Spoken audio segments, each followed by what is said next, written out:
100 marks in 15 days Charak Samhita exam series का ये 11वां part है।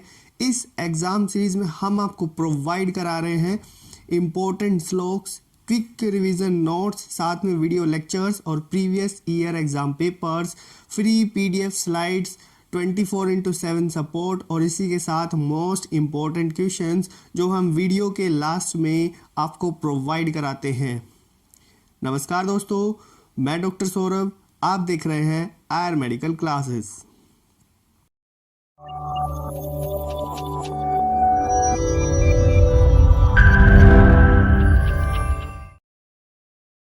प्रीवियस वीडियो में हमने 29 चैप्टर्स कंप्लीट कर लिए थे, लेकिन 27वां अध्याय 27 अध्याय अन्नपान विधि अध्याय को हमने ड्रॉप किया था।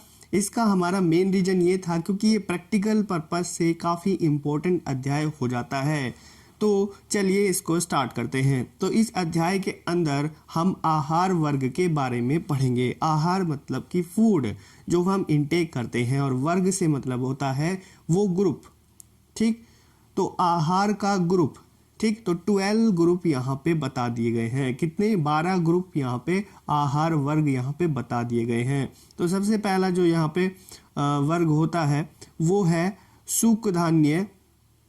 दूसरा जो वर्ग यहाँ पे है वो है समी धान्य। तीसरा मांस वर्ग, शाक वर्ग, फल वर्ग, हरित वर्ग, मध्य वर्ग, जल वर्ग, दुग्ध वर्ग, इक्षुकृतान और आहार उपयोगी वर्ग। तो ये जो है आपको सारे नाम आपको याद करने होंगे। तो सबसे पहले फटाफट से हम चलेंगे पहले यानी सूख धान्य वर्ग के ऊपर। तो सूख धान्य जो वर्ग होता है उसके अंदर सूखा अनाज आता है। क्या आता है? उसके अंदर सूखा अनाज आता है। इसके अंदर सूखा अनाज से क्या मतलब है? चावल और गेहूं या जो इस तरह की चीजें इसके अंदर आती हैं। ठीक है, तो सबसे पहले यहाँ पे देखते हैं रक्तसाली यानी लाल चावल, महासाली, कलम, शकुनार्थ, तृषण, दीर्घ शूक और दूसरे उत्तम जो साली होते हैं, ये सारे क्या है? चावल हैं। तो ये जो होते हैं इनमें रक्तसाली श्रेष्ठ होता है क्योंकि ये तृष्णा नाशक होता है और त्रिदोष का नाश करने वाला होता है। ठीक है, तो ये त्रिदोष का नाश करने वाला होता है। तो बेसिकली हमने इतना यहाँ पे देख लिया है। बाकी जब सूख धान्य के हम बात करते हैं कि रस और वीर्य के बारे में, तो सूख धान्य का जो रस होता है और वीर्य होता है, तो रस इसका मधुर रस वात कारक होता है, स्निग्ध होता है, पुष्टिकारक होता है, शुक्र मूत्र को वर्धन करने वाला और मल को थोड़ा उत्पन्न करने वाला और रोकने वाले होते हैं। किसकी बात हो रही है? चावल। तो चावल क्या होते हैं? मधुर होते हैं और साथ में वात कारक होते हैं, चिकने होते हैं, पुष्टिकारक होते हैं, शुक्र को बढ़ाने वाले और मूत्र को बढ़ाने वाले होते हैं। ये अगर कोई अतिसार का पेशेंट है तो उसको चावल हम सजेस्ट इसलिए करते हैं, चावल या खिचड़ी इसको सजेस्ट करते हैं बिकॉज ये क्या होता है, मल को थोड़ा उत्पन्न करेगा और साथ में रोक के भी रखेगा उस मल को। तो उससे क्या होगा? उस पेशेंट को काफ़ी रिलैक्स मिलता है। नेक्स्ट आते हैं हम षष्टिक की ओर चलते हैं। तो षष्टिक को बोलते हैं हम साठी चावल। तो जो साठी चावल होते हैं वो बेसिकली ग्रीष्म ऋतु में पकने वाले होते हैं और शीत, लघु, मधुर और त्रिदोष नाशक होते हैं और शरीर को दृढ़ बनाते हैं। इसमें भी एक कैटेगरी आती है श्वेत साठी। ये क्या होते हैं? श्रेष्ठ होते हैं। और जो काली जाति के धान्य होते हैं वो हीन गुण वाले होते हैं। ये चीज़ आप याद रखेंगे। नेक्स्ट चलते हैं हम व्रीहि की ओर। तो व्रीहि जो होते हैं वो शरद ऋतु में पकने वाले होते हैं। मधुर रस, अम्ल विपाकी और पित्त कारक गुरु हैं ये। ठीक, भारी होते हैं। ये व्रीहि जो होता है वो भारी होता है और इसमें पाटल जाति का धान्य जो होता है वो मूत्रवर्धक होता है। कभी कभी जो वाइवो में पूछ लिया जाता है कि पाटल जाति का जो धान्य होता है वो त्रिदोष कारक होता है और मूत्रवर्धक भी होता है। तो बाकी हम बात करते हैं जो ये श्यामाक है और कोरदूस है। तो श्यामाक किसको बोलते हैं? सावक के जो चावल होते हैं जो व्रत वगैरह में यूज किए जाते हैं। तो ये जो चावल हैं ये कषाय मधुर रस वाले होते हैं। हल्के होते हैं क्योंकि वर्त में इसलिए यूज किए जाते हैं, वायु कारक भी होते हैं और कफ पित्त का नाश करने वाले, और शीत वीर्य होते हैं और साथ में शोषक होते हैं। ठीक है, अब हम बात करेंगे जौ की। तो जौ के ऊपर चलते हैं। तो जौ की बात करते हैं। तो जौ जो होता है वो वृक्ष होता है, बेसिकली वो वृक्ष होगा, शीत होगा, गुरु होगा, मधुर रस वाला होगा, वायु मल कारक होगा, शरीर को स्थिर करने वाला, बल कारक, कफजन्य विकार का नाश करने वाला, और कषाय रस भी इसमें होता है। तो मधुर कषाय रस भी इसमें होता है। अब गोधूम के ऊपर जब हम चलते हैं तो गोधूम बेसिकली क्या है, तो गोधूम होता है गेहूं। तो गेहूं के गुण इसमें कुछ बताए गए हैं कि वो वात को हरने वाला होता है, उसमें भी मधुर रस होता है, वो भी ठंडा होता है, वो जीवनीय होता है, ब्रंगनीय भी होता है, वृश्य होता है, स्निग्ध चिकना होता है, गुरु होता है। तो वृश्य जो शुक्र का वर्धन करते हैं और बेसिकली ब्रंगनीय जो शरीर को हष्टपुष्ट बनाते हैं। ठीक, अब चलते हैं दूसरे वर्ग पे। तो दूसरा जो वर्ग होता है वो समी धान्य का होता है। बेसिकली आप इनको, थोड़ा बोरिंग आपको जरूर लगेगा, लेकिन आप डेली यूज में जिन चीज़ों को खाते हैं उनके बारे में आप पढ़ रहे हैं, ये सोच के आप चलिए। क्योंकि यहाँ पे देखिए समी धान्य के अंदर जितनी भी दालें हैं वो सारी आ जाती हैं। तो समी धान्य में सबसे पहले मुदग की बात करेंगे, मूंग की बात करेंगे। तो मूंग यानी ग्रीन ग्राम से कह सकते हैं इंग्लिश में, ये श्रेष्ठ होता है। बाकी इसके अंदर कषाय मधुर रस होता है, रुक्ष होता है, ये वाली जो दाल होती है मूंग की, ठंडी होती है, और कटु विपाक इसका होता है, लघु होगी, हल्की होगी, पच जाएगी इजिली, विषद कफ पित्त घन यानी कफ पित्त का नाश करने वाली, और सूप बनाने के लिए ये उत्तम होती है। तो ये चीज़ आपने पढ़ी। बात है हम उड़द की दाल। तो जो बेसिकली उड़द की दाल होती है, मांस जिसको बोलते हैं, ये वृश्य होती है। क्या होती है? ये वृश्य होती है और परम वातहर होती है। तो वात को हरने वाली है, और स्निग्ध है, उष्ण है, मधुर है, भारी है, गुरु है, और बल्य होती है। ठीक, और बहुमलकर यानी काफ़ी मल, जब हम इसे खा लेते हैं तो काफ़ी संख्या में मल को ये निकालती है। ठीक है, मल को प्रोड्यूस करती है। ठीक है, अब बात करेंगे हम नेक्स्ट जो हमारी दाल है वो है कुलथ की। तो कुलथ की जब मैं बात कर रहा हूँ तो कुलथ ये उष्ण होता है, गर्म होता है, कुलथ बोलते हैं। जो पथरी को, असमरी का नाश करते हैं उसको कुलथ बोलते हैं। और कषाय रस इसमें होता है, गर्म होते हैं ये, अम्ल विपाक होता है, कफ शुक्र और वातहर होते हैं, और ग्राही होते हैं, काश हिक्का श्वास आर्समीन में सब में हितकारी होते हैं। ये जो कुलथ की दाल होती है। नेक्स्ट हम चलते हैं चने, मसूर, खंडिक, त्रिपुट, ये जिसे फाफरा भी बोलते हैं, और मटर, ये जो दाल होती हैं इनके ऊपर चलते हैं। तो चने, मसूर और खंडिक, त्रिपुट यानी फाफरा और मटर, इसके ऊपर चलेंगे। लघु होगा, शीतवीर्य होगा, मधुर होगा, कषाय रस होगा, रुक्ष होगा, और कफ पित्त में ये लाभकारी होता है। तो बेसिकली अब आते हैं तिल। तिल बहुत लोग खाते होंगे, जनरली उन्हें पता भी होगा कि तिल जो होते हैं वो गर्म होते हैं। क्या होते हैं? वो गर्म होते हैं। तिल क्या होते हैं? गर्म होते हैं। तो गर्म होने के साथ ही वो स्निग्ध भी होते हैं, मधुर भी होते हैं, तिक्त, कषाय, कटु, त्वचा के लिए हितकारी होते हैं, बालों के लिए अच्छे होते हैं, बल्य होते हैं, बल देने वाले होते हैं, वात का नाश करके कफ पित्त को बढ़ाते हैं। ठीक है, अब आते हैं हम मांस वर्ग पे। तो मांस वर्ग में बेसिकली आप देखेंगे, सबसे पहले हम बात करते हैं मोस्ट इम्पोर्टेंट क्वेश्चंस की, कि मांस की योनियाँ होती है 8। ठीक है, यानी सोर्सेज ऑफ मीट। तो 8 होते हैं। पहला होता है प्रसह। ठीक, प्रसह जो होता है ऐसे प्राणी जो दूसरों से छीनकर खाने वाले होते हैं, जैसे चीता, भेड़िया, कुत्ता, बाज इत्यादि, ये सब क्या हो गए? वो प्रसह में आते हैं।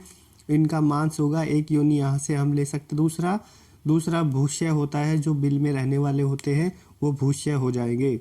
ठीक है, अब चलते हैं हम तीसरा होता है अनूप। और अनूप में जो जल प्रधान देश में रहने वाले होते हैं वो होते हैं अनूप। फिर आते हैं जलचर जो जल में रहने वाले या जल में विचरण करने वाले होते हैं वो जलचर होते हैं।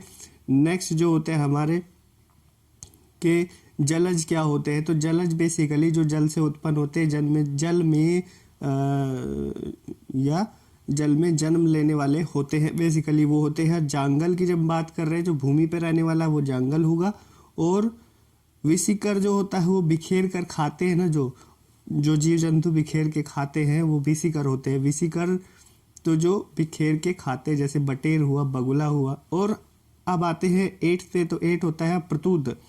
तो प्रतुद जो होता है, जो चोंच या फिर पंजे मार के खाते हैं, उनको बोलते हैं हम प्रतुद। ठीक है, अब चलते हैं। तो ये आपने देखा कि 8 यहाँ पे बेसिकली सोर्सेज थे मीट के प्रोडक्शन के। अब आते हैं हम अजा मांस के ओर।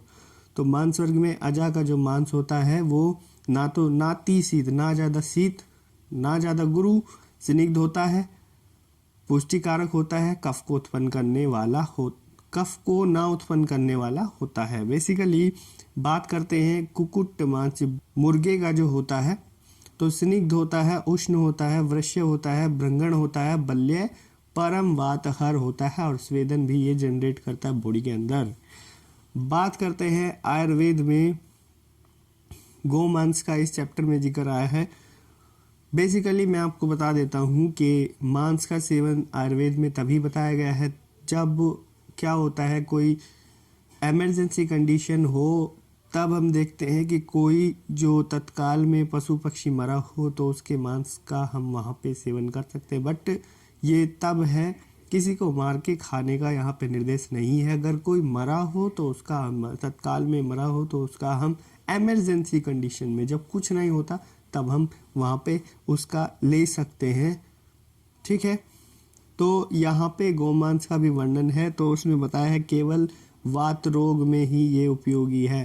पीनस, विषम ज्वर, शुष्क काश, श्रम, थकावट हो गई हो या मांस का क्षय हो गया हो तो उसमें ये हितकारी होते हैं। अब बात करते हैं मत्स्य यानी जो मछली का मीट होता है। मछली का बेसिकली गुरु होता है, उष्ण होता है, मधुर, बल्य होता है, भ्रंगणीय होता है, वात घन और स्निग्ध और वृष्य होता है। इतना बात समझ में आती है। तो हम चलेंगे नेक्स्ट यानी चौथे वर्ग के ऊपर, शाक वर्ग। बहुत ही तेजी से मैं इसको खत्म करूंगा, ये आपको बोरिंग लग रहा होगा बेसिकली, बट अगर आप इनकी क्वालिटीज़ को जानेंगे तो आप पता लगेगा कि किस रोग में आप किस चीज़ का परहेज करेंगे तो आप जल्दी यहाँ पे ठीक हो सकते हैं। बेसिकली शाक वर्ग के अंदर जितने भी शाक हैं वो आते हैं पाठा,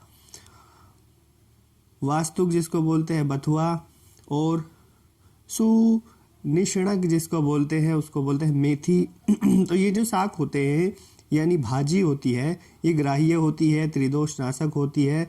लेकिन जो बथुआ होता है वो भाजी रेचक होती है। उसकी जो बथुए का शाक होता है वो बेसिकली रेचक होता है। ठीक, नेक्स्ट इसमें है कि काक माची यानी मकोए की बात हो रही है। इसकी भाजी त्रिदोष नाशक होती है, पुष्टिदायक होती है, रसायन, मध्यम वीर्य, रेचन, कुष्ठनाशक, ये सब इसके क्वालिटीज है। तो ये सब ये होते हैं। ठीक है, नेक्स्ट फल वर्ग पे आ जाते हैं। तो फल वर्ग में पकी किशमिश, जो पकी हुई किशमिश होती है, प्यास, जलन, ज्वर, श्वास, रक्तपित्त, क्षय, स्वर भेद और काश को शीघ्र नष्ट करने वाली होती है, शीघ्र ही उसको नष्ट कर देती है। बात करते हैं खजूर की। तो भैया जो खजूर होता है वो मीठा होता है, पुष्टिकारक, शुक्र का बढ़ाने वाला, चोट, जलन, वात पित्त रोग में हितकारी होता है, ऐसा होता है खजूर। फिर बात करेंगे अंजीर की। तो अंजीर जो होता है उसको फल्गु बोलते हैं और ये तृप्तिकारक होता है, भ्रंगण होता है, साथ में गुरु और ठंडा भी होता है, शीतल भी होता है। 6 नंबर पे आ जाता है हमारा छठा वर्ग, हरित वर्ग, जिसके अंदर सलाद ली गई है। अब हम बात करेंगे कि कौन सी सलाद आपके लिए अच्छी है। तो यहाँ पे हरित वर्ग की मैं बात कर रहा हूँ। तो हरित वर्ग में बेसिकली सलाद आते हैं। अदरक की बात करेंगे सबसे पहले, वो रोचक होता है, रुचि पैदा करने वाला, भोजन के अंदर अग्नि को बढ़ाने वाला, वीर्यवर्धक होता है और इसका रस जो होता है कफ, वात कफ जन्य अवरोध जो होते हैं उनमें अच्छा होता है, गुणकारी होता है। नींबू की बात करेंगे तो ये रुचि कारक होता है, दीपन, तीक्ष्ण होता है और कफ वात का नाश करने वाला, कृमिनाश और अन्न का पाचन करने वाला होता है। बेसिकली अब चलते हैं कच्ची मूली की ओर। तो कच्ची मूली जो होती है वो दोष को नाश करने वाली होती है और पकने पर फिर ये तीनों दोष को बढ़ाने वाली होती है। बात करेंगे तुलसी की, तो कफ वात नाशक है, पित्त कारक है। प्याज की बात करेंगे यानी पलांडो जिसको बोलते हैं, कफ कारक है, वायु नाशक है। गुरु है, बल्य है, वृश्य है और रुचिकर है। अब बात करेंगे लहसुन की। तो लहसुन जनरली स्निग्ध, उष्ण, वीर्यवर्धक, कृमि और कुष्ठ, गुल्म, वायु और क्लास रोग को नाश करने वाला लहसुन होता है। बेसिकली ये होती है लहसुन की प्रॉपर्टीज। नेक्स्ट आते हैं 7वां जो वर्ग है मध्य वर्ग है। मध्य वर्ग में सबसे पहले सुरा आती है। तो सुरा में देखते हैं जिसको अनुद्गत मंड कहते हैं। तो ये क्रस पुरुषों के लिए, जो कमजोर पुरुष है उनके लिए है। और दूसरा मूल रुक जाने पर, मूल नहीं है ये मल है, तो मल रुक जाने पर ये अच्छा होता है, ग्रहणी है और अर्श में हितकारी होता है और वायु नाशक होता है। मदिरा की बात करूंगा तो सुरा का मंड इसको कहा जाता है। हिचकी हो, श्वास हो, प्रतिशाय, कास, अरुचि, वमन, इनमें हितकारी होता है, वायु का नाश करने वाली मदिरा है। नेक्स्ट बात करेंगे हम अरिष्ट की, जिसका उपयोग औषधि के लिए किया जाता है। तो अरिष्ट जो है वो शोष, अर्श, ग्रहणी, पांडु, अरुचि, ज्वर और कफ जन्य जितने भी रोग होते हैं उन सबको नष्ट कर देता है। ये रुचिकारक तो होता ही है, साथ में अग्नि को भी बढ़ाने वाला होता है, जो जठराग्नि है उसको भी बढ़ाने वाला होता है। 8वें पे आते हैं। 8वां जो होता है जल वर्ग है। बेसिकली जल वर्ग के अंदर ज़्यादा कुछ नहीं हम पढ़ेंगे दिव्य जल के बारे में, क्योंकि जल वर्ग आप अष्टांग में भी पढ़ चुके हैं। तो दिव्य जल जो होता है आकाश से गिरने वाला जल होता है, जिसके 6 गुण होते हैं, ये इंपॉर्टेंट है। तो आकाश से गिरने वाला जो दिव्य जल इसको बोलते हैं, ये बरसात का जल 6 गुण उसके होते हैं, शीतल, पवित्र, कल्याणकारी, स्वादिष्ट और स्वच्छ और हल्का। एक चीज मैं बता देना चाहता हूँ, ये जो दिव्य जल होता है इसको बताया गया है कि राजा के पीने के लिए होता है, यानी ये काफी क्या बताऊँ ऊंचे लेवल का होता होगा। उस टाइम पे राजा लोग इसको पिया करते थे, बारिश के पानी को इकट्ठा कर लिया करते थे। ठीक, अब बात करते हैं कि उत्तम जल कौन सा होता है। उत्तम जल कषाय, मधुर, सूक्ष्म, विशद और लघु, ये इसके गुण होते हैं उत्तम जल के। नेक्स्ट आते हैं दुग्ध का वर्ग। तो दूध वर्ग भी आप बेसिकली पढ़ चुके हैं पहले। तो दुग्ध वर्ग में यहाँ पे गाय के दूध की बात करूँ तो ओज के 10 गुण के समान इसके गुण होते हैं। अब स्त्री दूध की बात करेंगे, वो जीवनीय होता है, ब्रंगणीय, स्नेहन और रक्त पित्त में नश्य के रूप में देते हैं और अक्सीसूल में तर्पण के रूप में देते हैं, तो ये हितकारी होता है। अब बात करते हैं दही की। तो जब मैं दही की बात कर रहा हूँ तो इसको थोड़ा सा ऊपर ले लेते हैं हम। तो दही की जब मैं बात कर रहा हूँ तो दही रोचक होती है, दीपन कार्य करती है, वृश्य भी होती है, शुक्रवर्धक होते हैं, स्नेहन, बल्य, अम्ल विपाक, उष्ण, वात घन, पीनस रोग या फिर अतिसार रोग या शीत ज्वर या विषम ज्वर, अरुचि या मूत्र क्रच, मूत्र में क्या होगा, क्रच होगा, यानी क्रच से मतलब क्या कठिनाई होगी, तो उस टाइम पे भी क्या होगा, दही हितकर होती है। नेक्स्ट चलते हैं, लेकिन इतना ध्यान रखेंगे कि दही उष्ण होती है, गर्म होती है। नेक्स्ट चलते हैं तक्र के ओर। तो जो तक्र होता है, ये तक्र होता है, तक्र ग्रहणी दोष, अर्श, उदर रोग और अरुचि, पांडु और गर्विष्ठ में हितकारी होता है। तक्र काफ़ी उपयोग भी है और काफ़ी बेनिफिशियल भी होता है। घृत की बात करूँगा तो बुद्धि को बढ़ाने वाला, अग्नि को बढ़ाने वाला, शुक्र, ओज, कफ, मेदवर्धक, ठीक है, और साथ में वात पित्त का नाश करता है। और मधुर रस, विपाक इसका भी मधुर होगा, उत्तम होगा और शीतक होगा। तो ये जो गुण होते हैं वो घृत के होते हैं, जो कि बहुत ही क्या है, स्पेशल है, क्योंकि इम्यूनिटी को बूस्ट करता है, आपकी ओज को बढ़ाता है। ठीक, जनरली अब चलते हैं हम 10वें वर्ग पे। तो 10वां जो वर्ग होता है वो होता है इक्षु वर्ग। इक्षु वर्ग की बात करें तो इक्षु मतलब गन्ना। तो गन्ना का जो रस होता है वो ठंडा होता है, रेचक, इसको इग्नोर करेंगे, तो गन्ने का जो जल होता है वो ठंडा होता है, वो रेचक होता है, नहीं रेचन कार्य करता है, स्निग्ध होता है, पौष्टिक होता है, मधुर होता है और कफ कारक होता है। ठीक है। गुड़ की बात करूंगा तो रक्त, मेद, मांस, मज्जा, ये सबको बढ़ाने वाला। अब यहाँ स्पेशल चीज़ मैं आपको बताने वाला हूँ। अगर आप यहाँ तक देख रहे हैं वीडियो को, भले ये बोरिंग हो लेकिन ये चैप्टर आपको ऐसे कोई भी कवर नहीं कराएगा। बेसिकली बहुत लोग इसको छोड़ देते हैं इसी चक्कर में, लेकिन ये आपके प्रैक्टिकल पॉइंट ऑफ व्यू से काफ़ी इम्पोर्टेंट है। बस आपको इसको देखना है, एक बारी बिहेव में लेना है। तो मधु की बात हुई है, शहद की बात हुई है। शहद, यहाँ पे एक नॉलेज स्पेशल सी यहाँ मिलेगी कि शहद की भी 4 जातियाँ होती है। पहली जाति जो माक्षिक है, माक्षिक यानी जो बड़ी मक्खियों से बना है, इसको श्रेष्ठ कहा गया है और ये तेल जैसा दिखने में होगा। दूसरा जो भ्रामर होता है वो पचने में थोड़ा गुरु होता है और भ्रामरों के द्वारा ये बनाया जाता है और ठीक श्वेत कलर का, सफ़ेद रंग का शहद होता है। ठीक है। शोद्र की बात करूँ, छोटी छोटी मक्खियों द्वारा ये बनाया जाता है और ये कपिल वर्ण का होता है।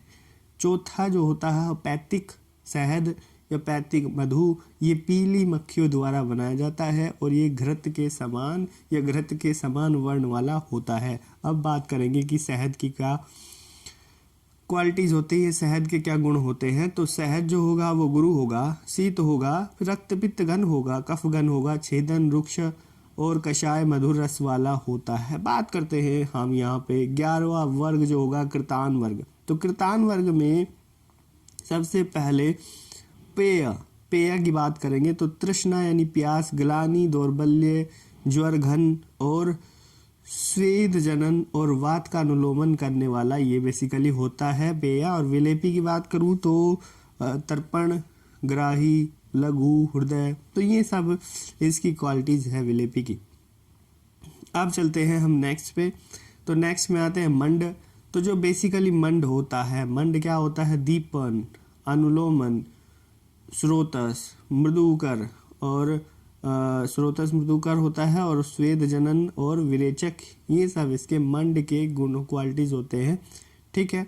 और ओदन की बात करूँ, ओदन जो होते हैं वो कुक्ड राइस, ये जो पके हुए जो चावल होते हैं और ये राइस का जो चावलों का मंड होता है जो ऊपर पानी आ जाता है, तो कुक्ड राइस है वो लघु होते हैं। और बेसिकली अब यहाँ पे बात हुई है यूज की। तो भैया यूज जो होते हैं वो 6 होते हैं। तो 6 तरीके से, 6 प्रकार से होते हैं। तो अकृत, कृत, तनु मांसरस और यहाँ पे संस्कारिक मांसरस और आम्ल सूप और अनम्ल सूप। तो इस तरह से ये यहाँ पर 6 यूज होते हैं। काफ़ी इंपॉर्टेंट हो जाता है कृतान वर्ग, क्योंकि ये क्वेश्चन आया है पहले एग्जाम्स में, इसलिए मैं बता रहा हूँ आपको। नेक्स्ट आते हैं 12वां जो आहार उपयोगी वर्ग। जो आहार उपयोगी वर्ग में तेल के सामान्य गुण की बात करी गई है। तो तेल जो होता है वो कषाय अनुरस होता है, मधुर रस होता है, सूक्ष्म, उष्ण, बल्य और त्वच होता है, मेधा और अग्नि को भी बढ़ाने वाला। तो बेसिकली ये इसके तेल के गुण होते हैं कि गर्म होता है तेल। ठीक है। उसके बाद हम चलेंगे कहाँ पे, हम चलेंगे अरंड तेल की ओर। तो अरंड तेल जो होता है वो बेसिकली मधुर होता है, गुरु होता है, भारी होता है और श्लेष में वर्धक होता है, कफ को बढ़ाने वाला, वात, रक्त, गुल्म, हृदय रोग, जीर्ण, ज्वर नाशक होता है। बात करेंगे शुंठी की। तो शुंठी में सा, स्नेह, दीपन, वृश्य, उष्ण, वात कफ घन, वात कफ का नाश करने वाला, मधुर, विपाक इसका होगा, हृदय होगा, हृदय के लिए अच्छा होगा, रोचक कार्य करेगा यानी रुचि को बढ़ाने वाला। ठीक है, भोजन में। अब बात करेंगे आर्द्र पीपली की। तो जो पीपली होता है वो श्लेष्मल होता है, मधुर होता है, ठीक, गुरु होता है और स्निग्ध होता है। तब होता है जब ये गीली हो, और जब ये सूख जाए तो वो कफ वात घन होता है, कटु होता है, उष्ण होता है और वृश्य होता है। ठीक, इतना समझ में आ रहा है। नेक्स्ट चलते हैं मरीच की ओर। तो मरीच भैया जो होते हैं वो, मरीच मतलब है कि जो मिर्च है, क्या कौन सी वाली मिर्च है, काली मिर्च जो होती है, ना तो ज़्यादा गर्म होती है, ना तीक्ष्ण, लघु होती है, रोचन गर्म करती है, दीपन गर्म करती है, वात घन होती है, कफ घन होती है। हींग की बात करूँगा, कटु होती है, उष्ण होती है, लघु होती है, दीपन कफ, वात कफ गन और पाचन रोचन। तो ये था 29 अध्याय। इसके अलावा इसमें बात करी गई है अनुपान के बारे में। तो अनुपान आप बेसिकली पहले पढ़ चुके हैं, तो मुझे नहीं लगता उसको अभी बताने की ज़रूरत हो, क्योंकि कई बार आप पहले अनुपान पढ़ चुके हैं। तो अनुपान आप खुद से जा करके पढ़ेंगे, ये होमवर्क है आपका। नेक्स्ट आता है हमारा अध्याय नंबर 30, अर्थेदस महामूल्य अध्याय। तो इस अध्याय में हम सबसे पहले बात करेंगे हृदय के बारे में। तो हृदय में 10 धमनियाँ होती हैं। क्या होती है?